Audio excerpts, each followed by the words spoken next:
India education hub में आप सभी का स्वागत है। ये जो क्वेश्चन पेपर आप देख रहे हैं BHU BA arts social science के आज के एंट्रेंस का क्वेश्चन पेपर है।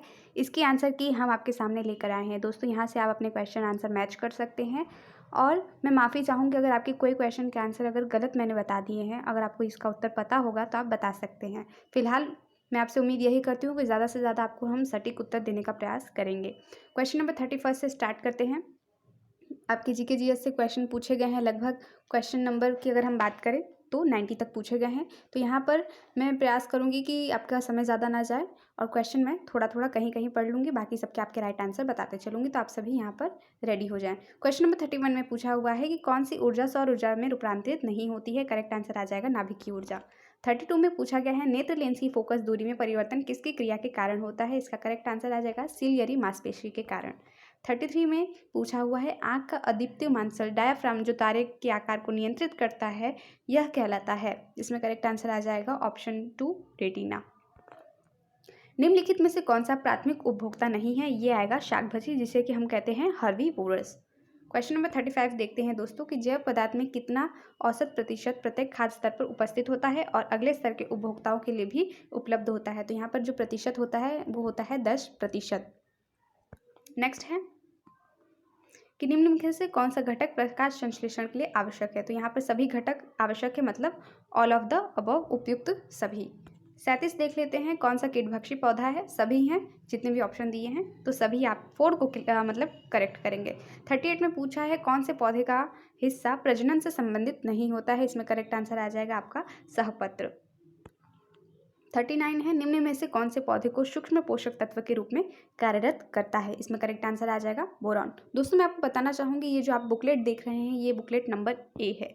अगर आपका बी है, सी है या फिर डी है तो क्वेश्चन आपको आगे पीछे देखने को मिल सकते हैं। मान लीजिए ये जो क्वेश्चन नंबर 39 में आपको बता रही हूँ वो बुकलेट बी में आपका क्वेश्चन नंबर 103 पर भी हो सकता है। तो इसलिए यहाँ पर आपको नंबर नहीं बल्कि क्वेश्चन से मैच करना है, तो ध्यान से मैच करिएगा क्योंकि बुकलेट में आपके क्वेश्चन नंबर आगे पीछे होते हैं। तो 39 का राइट आंसर बोरॉन होगा।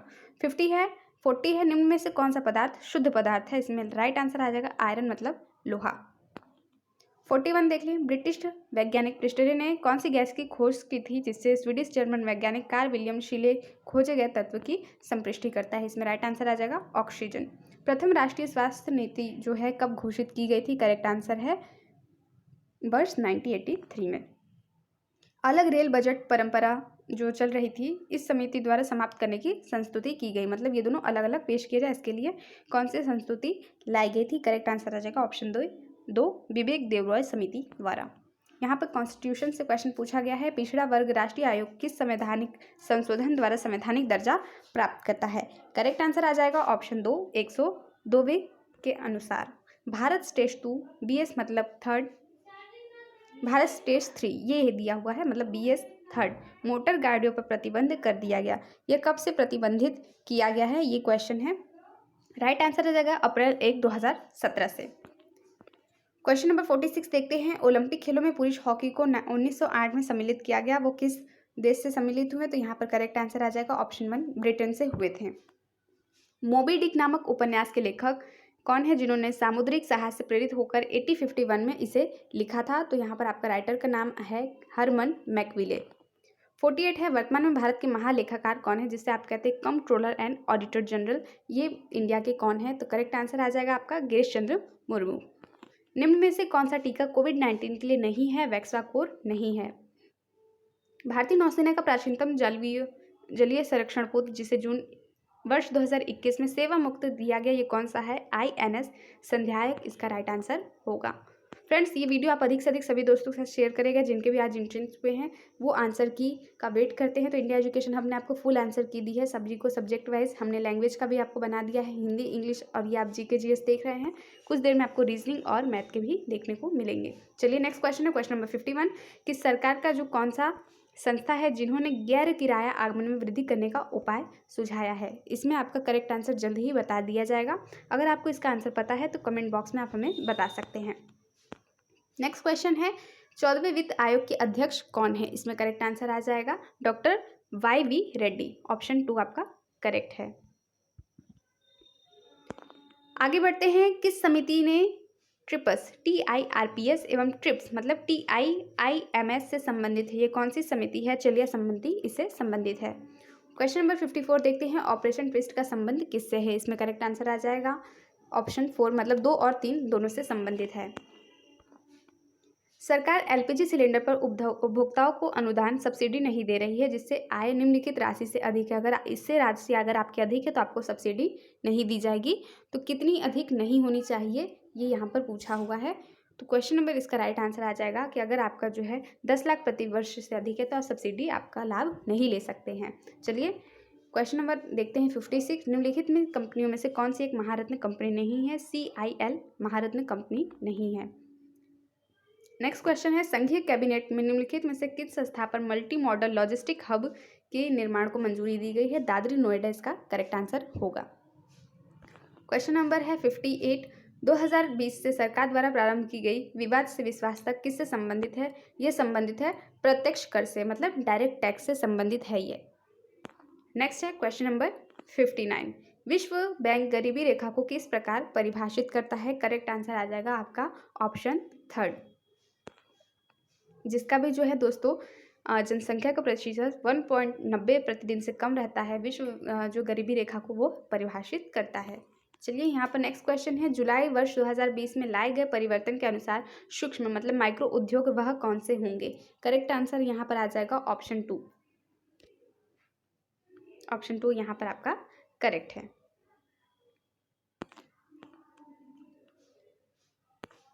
इंग्लिश में भी आप यहाँ पर क्वेश्चन अपने मैच कर सकते हैं। इंग्लिश हिंदी दोनों में ऑप्शन जो दिए होंगे तो मैं आपको हिंदी का बता दूँ तो आप इंग्लिश का एक बार चेक कर लीजिए। नेक्स्ट क्वेश्चन है, कोशिकाओं की खोज सर्वप्रथम किसने की थी? इसमें करेक्ट आंसर आ जाएगा ऑप्शन 2 रॉबर्ट हुक ने। लिबर्टी इक्वालिटी फेडर्निटी ये स्लोगन किस रेवोल्यूशन से संबंधित है? तो ये तो आपको पता ही होगा कि फ्रांस की क्रांति से संबंधित ये आपका है। 67 में चले देखते हैं, भारतीय संविधान के अनुच्छेद 21 में किसका आश्वासन दिया गया है? तो ये है right to life and personal liberty, जिसे आप कहते हैं प्राण एवं वैदिक स्वतंत्रता का अधिकार, इससे संबंधित है। क्वेश्चन नंबर 65 देखते हैं कि इनमें से कौन सा देश द्वितीय विश्व युद्ध के दौरान अलाइड शक्तियों का सदस्य नहीं था? तो इटली इसका करेक्ट आंसर आएगा। क्वेश्चन नंबर 66 है, निम्न में से कौन सा तमिलनाडु की प्रमुख क्षेत्रीय पार्टी है? द्रविड़ मुन्नेम कड़गम ये इसका करेक्ट आंसर आएगा। आगे भी आपके क्वेश्चन है, यहाँ पर चलिए देखते हैं फटाफट इनमें। 1951 में स्थापित भारतीय जनसंघ के संस्थापक कौन है? इसमें करेक्ट आंसर आ जाएगा ऑप्शन 2 श्याम प्रसाद मुखर्जी। देश में कुल भौगोलिक क्षेत्र का 40% अधिग्रहित है, ये किससे अधिग्रहित है? तो इसका करेक्ट आंसर आ जाएगा जलोढ़ मिट्टी, क्योंकि ये जलोढ़ मिट्टी जो है इंडिया में सबसे ज़्यादा पाया जाता है। 69 में है, राष्ट्रीय बाढ़ आयोग की रिपोर्ट के अनुसार देश में कितने भौगोलिक क्षेत्र बाढ़ प्रभावित को दर्शाते हैं? इसमें करेक्ट आंसर आ जाएगा 40 मिलियन हेक्टेयर। इनमें से कौन सी नदी मंजुली नदी द्वीप पर स्थित है? ब्रह्मपुत्र नदी इसका करेक्ट आंसर आएगा। चलिए 71 है, जनगणना 2011 के अनुसार भारत में जनसंख्या घनत्व कितना है? इसमें करेक्ट आंसर आएगा 382 प्रति वर्ग किलोमीटर मतलब व्यक्ति, 382 व्यक्ति प्रति किमी।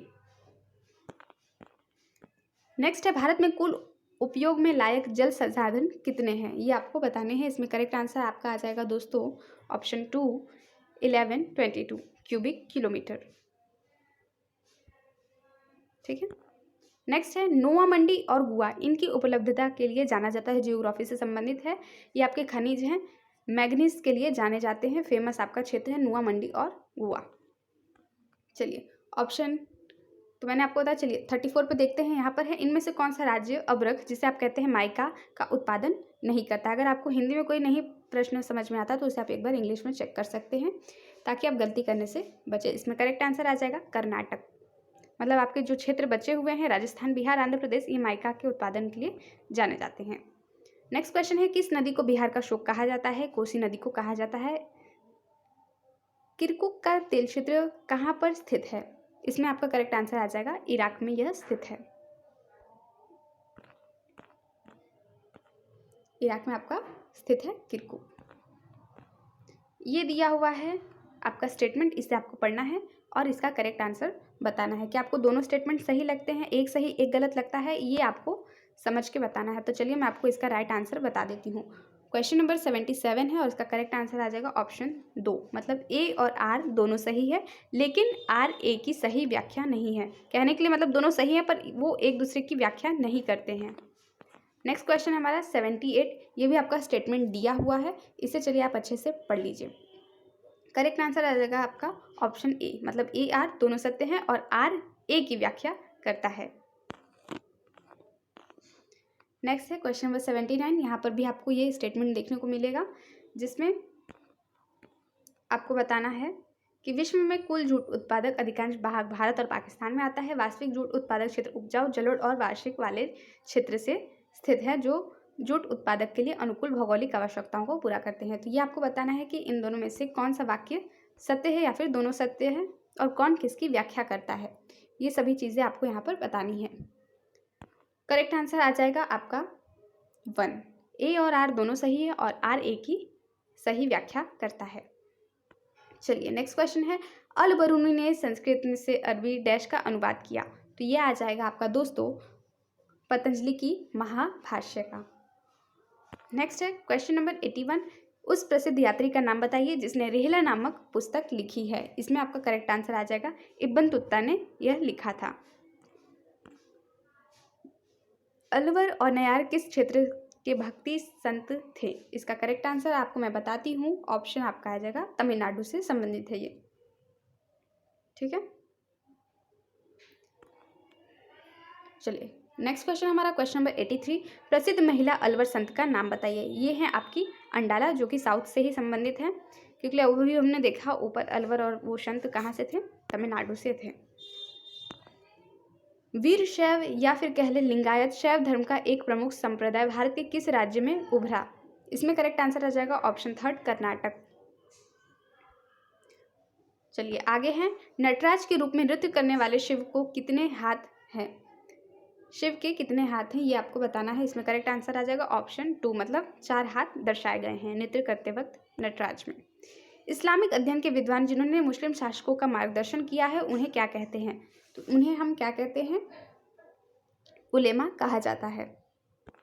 आगे बढ़ते हैं, क्वेश्चन नंबर 87 देखते हैं। ये आपकी लिस्ट दी हुई है जिसे आपको बताना है एशियाटिक सोसाइटी की स्थापना किसने की? रामकृष्ण मिशन, ब्रह्म समाज और प्रार्थना समाज। तो ब्रह्म समाज में आपका पता ही है दोस्तों, राजा राम मोहन राय हैं। Ramakrishna mission Swami Vivekananda. Asiatic society जो आपका आएगा सर विलियम जोन्स आएंगे। और बचा आत्माराम पांडुरंग, ये आपके प्रार्थना समाज के हैं। तो ये टोटली मैंने मैच कर दिया है और ऐसा मैच आपको किस में देखने को मिल रहा है? ऑप्शन 1 में आपको देखने को मिल रहा है। चलिए आगे बढ़ते हैं, 88 देखते हैं। यहाँ पर भी आपको मैच द कॉलम करना है जहाँ पे रामायण, महाभारत और बुद्धचरित और हर्षचरित दिया गया है और रचनाकार यहाँ पर दिए गए हैं भानुभट्ट, वाल्मीकि, वेद व्यास और अश्वघोष। करेक्ट आंसर आ जाएगा आपका यहाँ पर ऑप्शन 2, ठीक है। ऑप्शन 2 आपका यहाँ पर करेक्ट है। ए का सेकंड हो जाएगा आपका वाल्मीकि, बी का थर्ड हो जाएगा वेद व्यास, सी का आपका चौथा अश्वघोष और हर्षचरित भानुभट्ट का आएगा। और यहाँ पर लास्ट क्वेश्चन आप देखिए, क्वेश्चन नंबर 89 और 90 तक आपके पूछे गए हैं। 89 में भी यहाँ पर आपको मैच करके बताना है कि ये सब जो अधिनियम लाए गए वो किस सन में लाए गए थे। करेक्ट आंसर आ जाएगा आपका ऑप्शन 4, ऑप्शन 4 आ जाएगा आपका करेक्ट आंसर। विधवा पुनर्नियम अधिनियम आपका लाया गया था 1854 में। बी का आपका 3 है। 1829 में आपका वुड्स डिस्पैच। सती उन्मूलन अधिनियम आपका आया था जी, एक सेकंड मैं आपको फिर से बता देती हूँ। यहाँ पर करेक्ट आंसर आपका क्या आएगा? 4, ठीक है। 4 आपका करेक्ट आंसर आ जाएगा, मतलब ए का फर्स्ट है आपका 1856, बी का सेकंड, सी का थर्ड, मतलब सब लाइन में ही आपके बताए गए हैं। चलिए नेक्स्ट क्वेश्चन देखते हैं। यहाँ पर मोहम्मद बिन तुगलक के शासनकाल के दौरान प्रमुख घटनाएं कौन सी हैं, ये विकल्प में आपको बताना है। इसमें आपका करेक्ट आंसर आ जाएगा ए और बी जो आपके सही है। राजधानी का स्थानांतरण और टोकन मुद्रा का परिचय। टोकन मुद्रा का परिचय आपको दोस्तों पता है पहली बार तुगलक के शासनकाल में ही दिया गया था और राजधानी का इन्होंने स्थानांतरण भी किया था, इसलिए करेक्ट आंसर आ जाएगा ऑप्शन ए और बी केवल। तो यहाँ पर हमारा जो जीके जीएस का पार्ट है जहाँ पर हमने साइंस के भी क्वेश्चन देखने को मिले और करंट अफेयर से भी बहुत सारे आपके क्वेश्चन पूछे गए थे। तो कुल मिलाकर यहाँ पे हमने आपको आंसर की दे दी है। मैथ और रीजनिंग के ही जल्दी आपको अवेलेबल हो जाएंगे, तो हमारे चैनल को ज़रूर सब्सक्राइब करें। इसी तरह से एंट्रेंस संबंधित जानकारी प्राप्त करने के लिए BHU से रिलेटेड तमाम अपडेट हम आप तक पहुंचा रहे हैं और आगे भी सभी अपडेट पहुंचाते रहेंगे। मिलते हैं नेक्स्ट वीडियो में। Thanks for watching. नमस्कार।